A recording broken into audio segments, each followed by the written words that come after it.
Hello दोस्तों, स्वागत है आप लोग का। दोस्तों डेट है 3 ऑफ मई। देखते हैं करंट अफेयर न्यूज़ में कौन-कौन सी न्यूज़ इंपॉर्टेंट है हमारे एग्जाम पॉइंट ऑफ व्यू से। देखिए जिनको बुक्स वगैरह ऑर्डर करना होगा ऑनलाइन दोस्तों, होपफुली आज के बाद मतलब मे बी कल से आप अमेज़न से आराम से ऑनलाइन ऑर्डर कर पाएँगे। तो जिनको बुक्स वगैरह मंगाना है तो आप कोरियर सब क्योंकि बहुत सारे जगहों पे कोरियर फैसिलिटी स्टार्ट हो रही हैं, तो होपफुली ये कल से स्टार्ट हो जाएगा क्योंकि जो थर्ड फेज़ का हमारा लॉकडाउन है दोस्तों, ये 17 मई तक बढ़ा दिया गया है, ठीक है?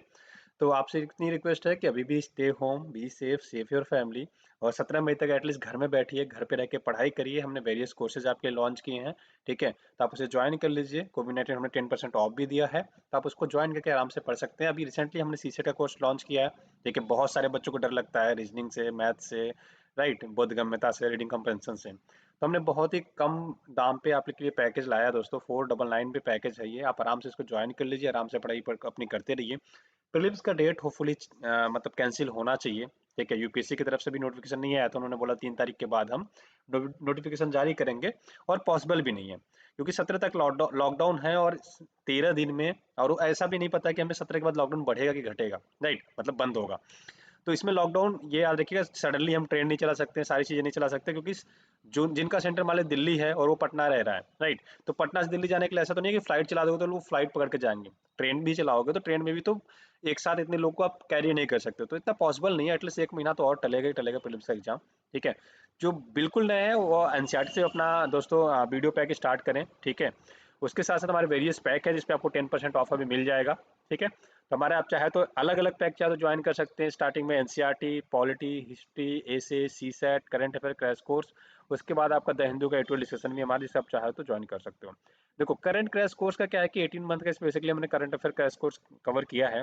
देखो जो लोग 2021 में भी दे रहे हैं ना उनके लिए भी रिलेवेंट है। क्यों रिलेवेंट है? क्योंकि आज के टाइम पे करंट अफेयर दोस्तों 2 से 3 साल पुराने पूछे जाने लगे हैं, तो इसलिए आपके एग्जाम पॉइंट थोड़े से ज्यादा इंपॉर्टेंट हो जाता है। ये हमने कॉम्बो पैक बना रखा है, आप अपने सहूलियत के हिसाब से ज्वाइन कर सकते हो, जो भी आपको लगे कि रिलेवेंट है आपके हिसाब से। सारे सब्जेक्ट उसमें हमने अंदर ऐड कर रखे हैं, तो आप चाहे तो उसको ऐड आप परचेज कर सकते हैं। परचेज करने का मेथड बताया था मैंने, आप डायरेक्टली हमें अकाउंट में पे कर सकते हो या इसी नंबर में फोन पे, पेटीएम, गूगल पे, भीम यूपीआई के थ्रू पेमेंट करके पेमेंट का स्क्रीनशॉट, अपना नाम और मोबाइल नंबर हमें इसी नंबर पे व्हाट्सएप कर देना। ये नंबर है ना, इसी नंबर पे आप हमें क्या कर दें, व्हाट्सएप कर दें, ठीक है? तो विद इन 15 मिनट के अंदर आपको सारा प्रोसेस हो जाएगा, सारा प्रोसेस कंप्लीट हो जाएगा। इन केस अगर कभी डिले हो जाए तो आप परेशान बिल्कुल नहीं हो, ठीक है? आपको सारी डिटेल्स आ जाएगी, ठीक है? तो कभी कभी क्या होता है कि मतलब नेटवर्क इशू हो जाता है, तो कभी कभी आपको मैसेज ना जा पाए, तो इसके लिए बिल्कुल भी आप परेशान ना हो, ठीक है? हो सकता है 15 मिनट में अगर कभी ना जाए तो हो सकता है 15 मिनट, 20 मिनट, 25 मिनट में आपको सारी डिटेल्स चली जाएगी, ठीक? अधिक जानकारी के लिए उस नंबर पर हमें कॉन्टैक्ट भी कर सकते हैं आप। पर्यटन मंत्रालय दोस्तों देखो अपना देश कार्यक्रम के तहत सरिस्का टाइगर रिजर्व का जो है पूरा दर्शन कराया लोगों को, राइट? तो एक वर्चुअल यात्रा कराई बेसिकली लोगों की सरिस्का टाइगर रिजर्व में। अगर आपको घूमना हो तो कैसे कैसे जाना होता है, क्या जाना होता है, कहाँ जाना होता है। बेसिकली आपको क्या याद रखना है, where is Sariska Tiger Reserve, ठीक है? तो तो सरिस्का टाइगर रिजर्व की बात करें दोस्तों तो ये है आपका राजस्थान में, राजस्थान का अलवर डिस्ट्रिक्ट है, वहाँ पे आपका सरिस्का टाइगर रिजर्व, ठीक है? और बेसिकली याद रखिएगा कि जितने भी टूरिज्म से रिलेटेड चीजें होती हैं वो हमारे एक मिनिस्ट्री है जिसको बोलते हैं मिनिस्ट्री ऑफ टूरिज्म या पर्यटन मंत्रालय, इसके अंतर्गत आता है, ठीक है? देश देखो अपना देश कार्यक्रम के अंतर्गत हमने सरिस्का टाइगर रिजर्व की क्या की थी, यात्रा कराई थी। तब राजस्थान की चर्चा करें तो राजस्थान भी थोड़ा सा देख ही लेते हैं हम लोग, ठीक है? अब राजस्थान को अगर देखोगे आप दोस्तों तो इसका एक इंटरनेशनल बॉर्डर लगता है किसके साथ, पाकिस्तान के साथ, राइट? उसके अलावा इधर देखो तो पंजाब से बॉर्डर लगता है, हरियाणा से बॉर्डर लगता है, यूपी से बॉर्डर लगता है और गुजरात से बॉर्डर लगता है, ठीक है? और इधर आपका मध्य प्रदेश से बॉर्डर लगता है। तो बेसिकली टर्म्स याद रखें जो आपके एग्जाम पॉइंट में थोड़ा सा इंपॉर्टेंट भी हो जाता है। उसके अलावा यहाँ पे कुछ लेक्स हैं। लेक्स देखो मैं हिंदी में तो लिखा हुआ है, इंग्लिश टर्म इसलिए यूज कर रहा हूँ कि बहुत सारे बच्चे यहाँ पे इंग्लिश मीडियम वाले हैं तो उनको पता नहीं चलता, राइट? तो यहाँ पे बहुत सारे क्या है आपके लेक हैं, ठीक है? जिसमें आपका सांभर लेक आ जाता है जो उदयपुर में है, फतेह सागर, पुष्कर, राजसमंद, आना सागर, पिछौला, फतेह सागर, नक्की झील, माउंट आबू में सिरोही के पास है, और लुड़कर सर झील, ठीक है? अब बेसिकली देखो ऊपर के जो ये दोस्तों झील है ना, एटलीस्ट ये जो आपके ऊपर के 5 झील हैं ये आपके लिए ज्यादा इंपॉर्टेंट है। जो 5 लेक ऊपर के हैं ये आपके लिए मोस्ट इंपॉर्टेंट है, तो ये आपको याद रखना है। उसके अलावा देखो नेशनल पार्क को नेशनल पार्क ही बोलते हैं, ठीक है? टाइगर रिजर्व को टाइगर रिजर्व भी इंग्लिश में बोलते हैं, राष्ट्रीय उद्यान नेशनल पार्क को ही बेसिकली बोलते हैं, ठीक है? और वन्य जीव अभ्यारण्य की बात करें तो इसको वाइल्ड लाइफ सेंचुरी बोलते हैं। तो ये मैंने हिंदी इंग्लिश दोनों टर्म्स आपको बता दिया है। तो रणथंभौर आपसे पूछा सकता है कहाँ पे है, तो राजस्थान में है। कुंभलगढ़ वाइल्ड लाइफ सेंचुरी कहाँ पे है, तो ये भी राजस्थान में। सरिस्का टाइगर रिजर्व कहाँ पे है, ये भी राजस्थान में। केवलादेव कहाँ पे है, ये भी राजस्थान में। मरुभूमि डिजर्ट, ठीक है, ये कहाँ पे है, तो ये भी आपका राजस्थान में। दर्रा राष्ट्रीय उद्यान ये भी आपका राजस्थान में है, या राष्ट्रीय चंबल वन्यजीव अभयारण्य भी बोलते हैं, ठीक है, national Chambal wild life sanctuary भी बोलते हैं, और घाना पक्षी विहार। तो घाना ऐसा नहीं है कि अफ्रीका में है, ठीक है, ऐसा मत सोच लिएगा कि जाके कहाँ पे अफ्रीका सोच लिया आप, नहीं, अफ्रीका में नहीं है, कहाँ पे है, ये राजस्थान में है आपके, ठीक है, तो ये चीज़ याद रखेंगे आप। उसके बाद डांस की बात करें तो घूमर और कलबेलियाई इसके फेमस डांसेस याद रखिएगा। स्टेट्यूट का दर्जा 30 मार्च 1949 को मिल गया था, कैपिटल जयपुर है। राइट। रामसर साइट्स में ही दो है, कौन से, केवलादेव, ठीक है, 1981 में मिला था, और सांबर लेक 1990 में। बेसिकली याद रखिए टोटल रामसर साइट्स कितने हो चुके हैं हमारे दोस्तों, टोटल रामसर साइट्स जो है 37 है, पहले 27 थे, उससे पहले 26 थे, एक ऐड होता है उसके बाद 27 हो जाते हैं। 27वां जो था सुंदरबन था दोस्तों, यहाँ पे देखो आप सुंदरबन है, राइट। सुंदरबन एक 30 जनवरी 2019 को ऐड होता है, उसके बाद 10 नए और रामसर साइट्स ऐड हुए हैं, जिसमें से 6 जो है उत्तर प्रदेश से हैं, 3 पंजाब के हैं, और एक आपका महाराष्ट्र का है। ये भी याद रखिएगा, जो आपके एग्जाम पॉइंट से थोड़ा सा ज्यादा इंपॉर्टेंट हो जाता है, ठीक है। कोविड-19 के जो केसेज है दोस्तों, लगभग 40,000 के आसपास हम पहुंचने वाले हैं। तो डब्ल्यूएचओ के स्थापना की, डब्ल्यूएचओ के बारे में आपसे यूपीएससी क्वेश्चन पूछ सकता है, ज्यादा प्रोबेबिलिटी यही है, ठीक है। डब्ल्यूएचओ की स्थापना दोस्तों 7 अप्रैल 1948 को इन्होंने कार्य करना चालू किया था, इसी दिन आप मान सकते हो इसका एस्टेब्लिशमेंट है, ठीक है। 7 अप्रैल को दोस्तों हम वर्ल्ड हेल्थ डे के रूप में मनाते हैं, तो ये भी आप जस्ट याद रखिएगा, ठीक है। और इसका हेडक्वार्टर कहाँ है, जिनेवा स्विट्जरलैंड में, 194 कंट्री मेंबर कंट्री है, राइट। कुछ रिपोर्ट डब्ल्यूएचओ पब्लिश करता है, जिसको बोलते हैं world health statistics report, ambient air pollution report, world health report, tuberculosis report, और ग्लोबल न्यूट्रिशन रिपोर्ट। तो बेसिकली याद रखिएगा, वुहान सिटी से फैला था, ठीक है, कोरोना वायरस, जो यांगसी रिवर के किनारे हैं। तो ये बेसिकली याद रखिए, जो आपको एग्जाम पॉइंट से इंपॉर्टेंट रहता है।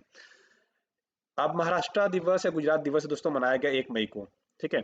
तो 1 मई 1960 में दोस्तों स्टेट रिकॉग्निशन एक्ट 1956 है, राज्य पुनर्गठन अधिनियम 1956 है, उसके अंतर्गत दोस्तों भाषाई आधार पे इन दो राज्यों को अलग कर दिया गया था, हमारा जो है आपका बॉम्बे से, ठीक है, बॉम्बे प्रांत पहले हुआ करता था, महाराष्ट्र और गुजरात दोनों मिला के। बाद में भाषाई आधार पे मराठी जो लोग बोलते थे उसको महाराष्ट्र कह दिया गया, जो गुजराती बोलते थे उनको गुजरात कह दिया गया, ठीक है। तो 15वां राज्य बना था दोस्तों गुजरात, भाषाई आधार पे। हाँ, एक क्वेश्चन आपसे ये बन सकता है कि पहला राज्य कौन सा था जो भाषाई आधार पे बना था। तो आंध्र प्रदेश, आप ये नाम याद रखेंगे कि आंध्र प्रदेश जो था दोस्तों, ठीक है, आंध्र प्रदेश पहला राज्य बना था भाषा के आधार पे, ठीक है, लैंग्वेज के आधार पे पहला राज्य बना था आपका आंध्र प्रदेश, तो बेसिकली याद रखेंगे, ठीक। किसान सभा ऐप, तो किसान सभा ऐप बेसिकली किसने बनाया, तो सीएसआईआर ने बनाया, जस्ट आपको ये याद रखना है, ठीक है। अब किसान सभा ऐप क्या करेगा, किसान सभा ऐप दोस्तों इसका बस बेसिकली ये काम है कि लॉजिस्टिक प्रोवाइड करना। लॉजिस्टिक मतलब सपोज के लिए कोई किसान होता है, अपने यहाँ से सामान लेता है ए प्लेस से, फिर जाता है बी प्लेस की मंडी में, फिर ये बी प्लेस की मंडी में कोई पर्सन खरीदता है, फिर वो जाके सी प्लेस की मंडी में बेचता है, फिर उस सी प्लेस की मंडी से जाके पूरा जो बड़ा मंडी होता है या गवर्नमेंट को जाके बेचता है, बेसिकली ऐसे भी कर सकते हो आप। अब होता क्या है, अब ये पर्सन जो किसान है, मान लेते हैं उसने 10 रुपए किलो, 10 रुपए पर केजी उसने क्या किया, मतलब अपना आलू बेचा, आलू बेचा, पोटैटो बेचा, ठीक है। अब इसको 10 रुपए में बेचा, अब ये पर्सन क्या करेगा, 12 रुपए में ले जाके बेचेगा, ठीक है, सॉरी, इसको 10 रुपए में बेचा इसने, ये क्या करेगा, 10 रुपए में बेचेगा, और ये सरकार को ले जाके पता चले 15 रुपए पर केजी बेच रहा है। तो आप सोच के एक बार देखो, अगर यही किसान डायरेक्टली अगर इसको आलू 15 रुपए के बजाय 13 रुपए बेचता, तो क्या किसान को ज्यादा फायदा नहीं होता। आज के टाइम पे किसान सबसे ज्यादा मेहनत करता है दोस्तों, और सबसे ज्यादा दुखी यही रहता है, क्यों, क्योंकि उसको अपने मेहनत के, अपने कार्यों के उचित मूल्य नहीं मिलते हैं। तो इन बिचौलियों को कम करने के लिए बेसिकली ये ऐप लॉन्च किया गया, किसान सभा ऐप, जिससे क्या है कि बिचौलियों को हस्तक्षेप क्या करना है, हमें डिक्रीज करना है, कम करना है, ठीक है। तो इतना इस ऐप का, अगर किसान सभा ऐप के बारे में पूछे तो जस्ट आप बता सको, ठीक है। डेमो मिशन, बेसिकली देखो डेमो मिशन क्या है, डेमो मिशन कुछ नहीं है दोस्तों, बेसिकली कॉमर्शियल क्रू प्रोग्राम है। बेसिकली क्या है कि आज के टाइम पे अगर आपको अंतरिक्ष की यात्रा करनी है, जैसे आप लोग कभी मुंबई, दिल्ली, गोवा घूमने का प्लान करते हैं ना, तो कभी अंतरिक्ष घूमने का प्लान हो, ठीक है, तो आप नासा और स्पेस एक्स जिसके मालिक हैं आपके एलन मस्क, उनसे आप कांटेक्ट करिए, आपको वो सैर करा देंगे 1 महीने से लेकर 4 महीने की, कहाँ पे, आपके अंतरिक्ष की, यूनिवर्स की आपको पूरी घूमी घूमी करा देंगे, पूरा घुमा के रख देंगे आपको, जहां जहां घूमना है आपको बड़े प्यार से घूमिए। तो इनका एक पहला मिशन था, जिसको डेमो 1 के नाम से जानते हैं, नासा का ही मिशन था दोस्तों, ठीक है। तो इन्होंने क्या किया था, यहाँ पे, ठीक है, पहला मानव रहित उड़ान थी, मतलब इसमें इंसान नहीं ले गए थे, क्रू नहीं ले गए थे, बट उन्होंने पूरा भेजा था कि कैसे कैसे हम लोग इसको चलाएंगे। और इसमें बेसिकली अभी जो डेमो 2 भेजने वाले हैं, जो डेमो 1 में हमने इंसान नहीं भेजा था, डेमो 2 में इंसान भेजने का प्लान चल रहा है, दो दो इंसानों को भेजेंगे हम इसमें, ठीक है। इसमें अब इसमें क्या है कि स्पेस एक्स जो प्राइवेट कंपनी है एलन मस्क की, टेस्ला कंपनी के मालिक भी है वो, तो वो प्लस बोइंग, इन दोनों कंपनियों मिल के, मतलब 3 संस्थाएं मिलके बेसिकली इस पे काम कर रही हैं इस बार। तो ये फॉल्कन 9 भेजेंगे। फॉल्कन 9 रॉकेट है जो एलॉन मस्क की कंपनी है, ठीक है, स्पेस एक्स उसका एक रॉकेट है, ठीक है। जैसे हमारे यहाँ जीएसएलवी पीएसएलवी रॉकेट है, उसके ऐसे ही इनका फॉल्कन 9 है, ठीक है। तो इस फॉल्कन 9 से, ठीक है, इस फॉल्कन 9 से क्या करेंगे, डेमो 2 भेजने वाले हैं बेसिकली। जो डेमो 2 भेजेंगे इस फाल्कन 9 से भेजेंगे, ठीक है, एलॉन मस्क की कंपनी है उसके द्वारा। डेमो 2 मिशन में करेंगे क्या, हम इसमें देखो आपका बेहन केन और हॉर्ले को भेजेंगे, जिसमें 1 से 4 महीने तक वहाँ पे रहेंगे, अपना एक्सपीरियंस करेंगे। और इनको space station, international space station है, वहाँ पे वो लोग घूमेंगे, जैसे मर्जी है वो सारी चीज़ें उनको प्रोवाइड वहाँ पे कराई जाएगी। तो बेसिकली ये है कि अब टाइम आ गया कि कहाँ आप घूमें, अंतरिक्ष में, स्पेस में भी आप क्या कर सकते हो दोस्तों, स्पेस में जाके आप घूम सकते हो, बेसिकली ये है, ठीक है। इतनी चीज़ें याद रखिए जो आपके एग्जाम पॉइंट से इंपॉर्टेंट हो जाता है। हिजबुल्लाह, हिजबुल्लाह की बात करें दोस्तों, तो ये एक्चुअली ईरान में इसको समर्थन प्राप्त है और बेसिकली चर्चा में, क्योंकि जर्मनी ने अभी इसको दोस्तों अंतर्राष्ट्रीय एक आतंकवादी संगठन के रूप में घोषित कर दिया। मतलब आतंकवादी संगठन के रूप में जर्मनी ने इसको घोषित कर दिया कि ये क्या है, एक आतंकवादी संगठन है, ठीक है। अब जो ये हिजबुल्लाह है दोस्तों, ये एक्चुअली सिया मुस्लिम समूह है, ठीक है। सिया, देखो मुस्लिम समुदाय में 2 लोग होते हैं, एक सिया होते हैं, एक सुन्नी होते हैं। तो बेसिकली ये सिया सिया में बिलीव रखते हैं, सिया मुस्लिम है, बेसिकली ये है, ठीक है। और इनको समर्थन प्राप्त है दोस्तों ईरान का और लेबनान का, बेसिकली, ठीक है। ईरान का और लेबनान का इसको समर्थन प्राप्त है। बेसिकली इनकी पार्टी का नाम अगर अरबी भाषा में कहें तो पार्टी ऑफ गॉड बोलते हैं इसको, ठीक है। और ये उन उभरे कब थे, 1982 में, जब इजराइल और लेबनान का युद्ध हुआ था, इसके बाद से इनका संगठन बनाया था इन्होंने, तब से ये एक्टिव है, ठीक है। तो बेसिकली ये लड़ते हैं अपने मुस्लिम समुदाय के लिए। बेसिकली ये लोग लेबनान के लिए बहुत ज़्यादा लड़ते हैं, जैसे ईरान है आज के टाइम मुस्लिम देश, इसको भी, लेबनान को भी ये लोग मुस्लिम देश बनाने के लिए लड़ाई लड़ते रहते हैं बेसिकली, ठीक है। तो इनको, हिजबुल्लाह को जर्मनी ने बेसिकली दोस्तों आतंकवादी संगठन घोषित कर दिया। तो हिजबुल्लाह के बारे में पूछा था, हिजबुल्लाह हाल ही में चर्चा में, हिजबुल्लाह क्या है, तो एक आतंकवादी संगठन के रूप में इसको घोषित किया गया, ये कह सकते हो, या सिया मुस्लिम बहुल एक ऑर्गेनाइजेशन है, आप ये भी कह सकते हो इसमें, ठीक है। तो इतने बेसिक चीज़ याद रखेंगे। मैट्रिक्स योजना, देखिए मैट्रिक्स योजना दोस्तों जो है सर्व के अंतर्गत आता है, science and engineering research board के अंतर्गत आता है बेसिकली ये, ठीक है। Science and engineering research board के अंतर्गत आता है आपका सर्व, ठीक है। गणितीय model and computational, basically purpose क्या है कि कोविड-19 में दोस्तों हम कैसे कैसे चीज़ें फॉलो कर सकते हैं, उसका मैथमेटिकल यूज करके, मैथमेटिकल और कंप्यूटेशनल, ठीक है।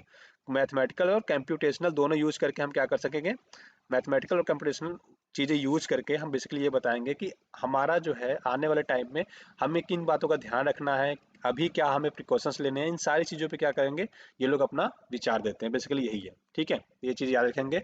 अब सर्व की बात करें दोस्तों, तो इसकी स्थापना 2017 में की गई थी, ठीक है। सॉरी, मैट्रिक्स योजना की स्थापना जो है 2017 में की गई थी, ठीक है।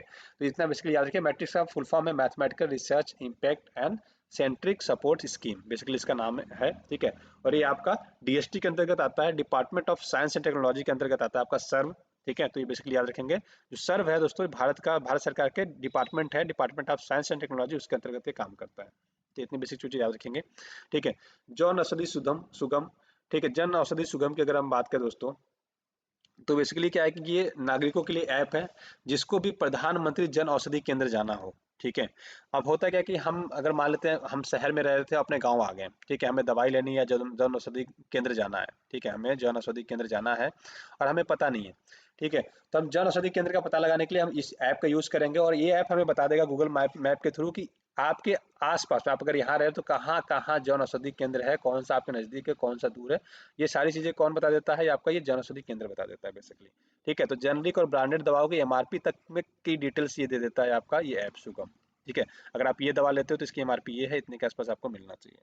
तो बेसिकली क्या कि 736 जिलों में दोस्तों लगभग 6,300 प्रधानमंत्री जन औषधि केंद्र कार्य कर रहे हैं अभी। तो बेसिकली इसका पता लगाने के लिए ऐप था, ठीक है। इम्यूनिटी पासपोर्ट की बात करेंगे तो बेसिकली क्या है कि दोस्तों इम्यूनिटी पासपोर्ट कुछ नहीं है, बेसिकली क्या है कि अगर कोविड-19 से आप स्वस्थ हैं, मतलब कोविड-19 के अंदर, कोविड-19 से लड़ने की अगर आपके अंदर क्षमता है, तो ये सर्टिफिकेट दिया जाता है, जिसको हम बोलते हैं इम्यूनिटी पासपोर्ट। डब्ल्यूएचओ कहता है कि ये थोड़ा भयंकर हो सकता है, क्यों? क्योंकि देखो इम्यूनिटी पासवर्ड का मतलब है कि रिस्क फ्री सर्टिफिकेट, मतलब आपको रिस्क जो है दोस्तों ना के बराबर है कोविड-19 से। लेकिन इसमें डब्ल्यूएचओ कहता है कि देखो ऐसा कह के हम क्या करेंगे, चीजों को बढ़ावा देंगे, कल को इनको हो जाएगा, ठीक है।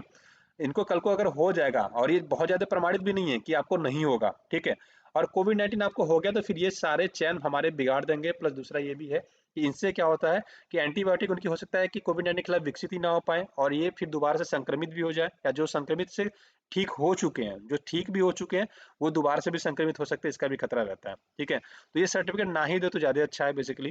ठीक है? अब देखो इसलिए हम ये सर्टिफ़िकेट दे रहे हैं कि आर्थिक गतिविधियों को हम थोड़ा बढ़ा सकें। जो लोग ठीक हो चुके हैं उनको ये कहें कि भैया आपको अब नहीं होगा, आप थोड़ा एक्टिव रहें, अपने आर्थिक गतिविधियों को भी थोड़ा बाधित होने से बचाएँ, आगे बढ़ें। बेसिकली ये सब सारे पर्पज़ होते हैं। बट ये याद रखिए इम्यूनिटी पासपोर्ट क्या है? बेसिकली कि आप रिस्क फ्री सर्टिफिकेट देना होता है कोविड-19 से, या जो को लोग कोविड-19 से ठीक हो चुके हैं उनको बेसिकली ये लोग देते हैं। ठीक है? ये टर्म्स याद रखिए जो आपके एग्जाम पॉइंट ऑफ व्यू से इंपॉर्टेंट हो जाता है। जिनको एनसीईआरटी का वीडियो पैक लेना है दोस्तों आप ज्वाइन कर सकते हो। सीसेट का पैक आप अभी ज्वाइन कर सकते हो। ठीक है? अभी क्लासेस स्टार्ट हुई है हमारी। आपको हर पैक पे अभी 10% ऑफ मिल रहा है दोस्तों, तो आप पैक चाहें तो प्लीज़ ज्वाइन कर लीजिए आपको, ठीक है? अभी ऑफर में आपको सारे पैक्स मिल जाएँगे। कॉम्बो पैक भी हमने बना रखा है, तो कॉम्बो में इसको ज्वाइन कर सकते हैं, ठीक है? पेमेंट मेथड मैंने बता रखा था कि 8840385335 पे ही हमें डायरेक्टली पेमेंट कर सकते हो, या ये अकाउंट जो नंबर दिया आप इसमें डायरेक्टली हमें पे कर सकते हो, ठीक है?